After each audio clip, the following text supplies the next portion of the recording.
Nelson Mandela South Africa کے پہلے black president, anti اپارٹھائڈ activist اور نوبل پیس پرائز ونر تھے، لیکن انہیں صرف پریزیڈنٹ کے طور پر یاد کرنا ان کی پوری ہسٹری کو بیان نہیں کرتا۔ انہوں نے تقریباً 50 سال اپارٹھائڈ کے خلاف سیاسی اسٹرگل کی، 27 سال جیل میں گزارنے کے بعد ملک کو جمہوریت یعنی ڈیموکریسی کی طرف لے جانے میں اہم کردار ادا کیا۔ ساؤتھ افریقہ میں اپارٹھائڈ کیسے شروع ہوا؟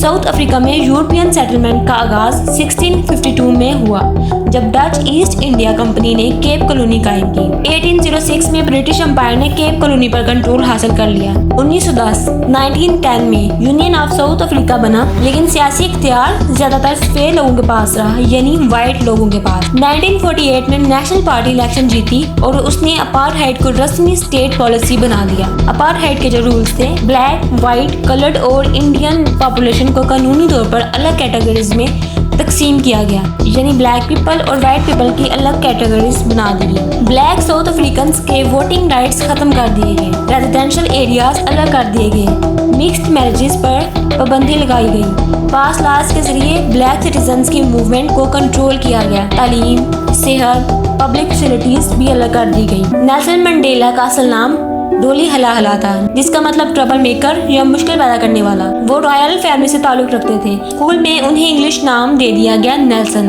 بعد میں انہوں نے یونیورسٹی آف فورٹ ہیئر سے تعلیم حاصل کی اور لا کی پریکٹس شروع کی۔ 1948 میں وہ افریقن نیشنل کانگریس ANC سے متاثر ہوئے اور 1944 میں رسمی طور پر ANC جوائن کی۔ 1944 میں ANC یوتھ لیگ بنائی گئی۔ اس کا مقصد تھا کہ ANC کو زیادہ ایکٹیو اور ماس موومنٹ میں تبدیل کیا جائے۔ 1952 میں منڈیلا نے ایسی کمپین میں حصہ لیا جو اپارٹھائڈ لاز کے خلاف سول ڈس اوبیڈینس موومنٹ تھی۔ اس سال انہوں نے پہلی بلیک اونڈ لا فرم بھی قائم کی، فریڈم چارٹر اور ٹریزن ٹرائل۔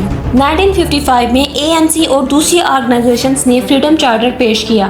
اس ڈاکومنٹ میں ڈیمانڈ کی گئی سب سٹیزنز برابر ہوں، سب کو ووٹ کا حق ملے، قانون سب کے لیے برابر ہو۔ 1956 میں منڈیلا 156 لیڈرز پر ٹریزن کا مقدمہ چلایا گیا۔ یہ ٹرائل لگ بھگ 4 سال چلا اور 1961 میں تمام ملزمان بری ہو گئے۔ 21 مارچ 1960 کو پاس لاز کے خلاف پروٹیسٹ ہوا۔ پولیس فائرنگ میں 69 لوگ ہلاک ہوئے اور 180 سے زیادہ زخمی۔ اس واقعے کے بعد حکومت نے ANC پر بین لگا دیا۔ اومکھونتو وی سیز ہوئی۔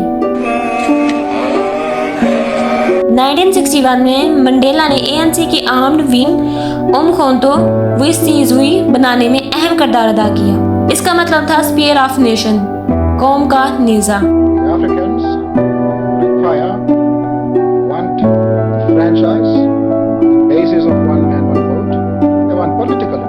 اس آرگنائزیشن کا مقصد انفراسٹرکچر اور حکومتی انسٹالیشنز پر آپریشنز کرنا تھا۔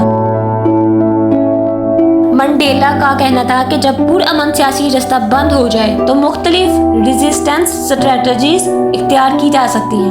1962 میں منڈیلا گرفتار ہوئے۔ 1963 سے 64 کے ٹرائل میں ان پر حکومت کو ختم کرنے کی سازش کا الزام لگائے گئے۔ 20 اپریل 1964 کو انہوں نے اپنی مشہور اسپیچ دی، جس میں کہا کہ وہ ایک ڈیموکریٹک اور فری سوسائٹی کے آئیڈیل کے لیے جی بھی سکتے ہیں اور ضرورت پڑنے پر مر بھی سکتے ہیں۔ انہیں عمر قید کی سزا سنائی گئی۔ منڈیلا نے 1962 سے 1990 تک قید کا زیادہ حصہ ان جیلوں میں گزارا۔ جیل کے دوران وہ انٹرنیشنل اینٹی اپارٹھائڈ موومنٹ کی علامت بھی بنے۔ دنیا بھر میں فری نیلسن منڈیلا کمپین چلتا رہا، لانگ واک ٹو فریڈم۔ 1994 میں منڈیلا نے اپنی autobiography long walk to freedom publish کی۔ اس کتاب میں انہوں نے اپنا بچپن، لا اسٹوڈنٹس کا سفر، ANC میں شامل ہونے کی وجہ، اپارٹھائڈ کے خلاف موومنٹ، جیل کا ایکسپیرینس، پریزیڈنٹ بننے تک کا سفر تفصیل سے بیان کیا۔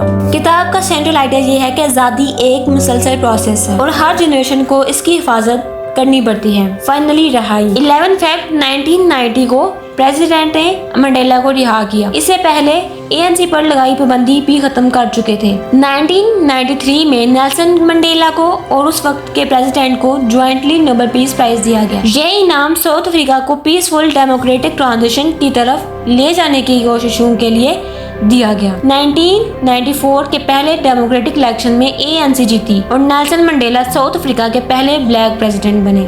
پریزیڈنٹ کے طور پر انہوں نے اپارٹھائڈ لاز ختم کیے، نیا ڈیموکریٹک کانسٹیٹیوشن سپورٹ کیا housing, education, health care reforms شروع کیے، نیشنل یونٹی کو پروموٹ کیا۔ 1999 میں منڈیلا نے صرف ایک پریزیڈنشل ٹرم کے بعد سیاست سے ریٹائرمنٹ لے لی۔ اس کے بعد وہ HIV اور ایڈز اویئرنیس، چلڈرن ویلفیئر اور پیس انیشیٹیوز پر کام کرتے رہے۔ 5 دسمبر 2013 کو 95 سال کی عمر میں ان کا انتقال ہوا۔